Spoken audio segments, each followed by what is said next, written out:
Instagram has added a new Friends tab in the Reels feed where you can see content your friends have liked, created, reposted, or commented on. Want to hide your own interactions in this feed? We're here to help. I'm Jessica, and in this video, I'll show you how to hide your liked Reels on Instagram. Now let's get started.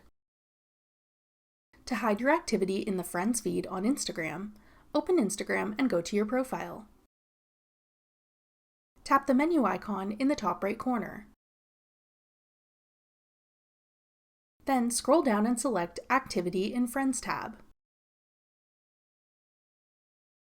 Now select No One. This will hide your likes and comments on Reels in the Friends tab. You can come back and change this setting at any time. That's all it takes to hide your likes and comments on Reels in the Friends tab on Instagram. Want to learn how to use the new repost feature? Check out this tutorial next. Click the video on your screen now to watch. Thanks for watching. If you found this video helpful, we'd love it if you'd hit the like button below and subscribe to our channel. We put out great new tech tutorials like this one every day.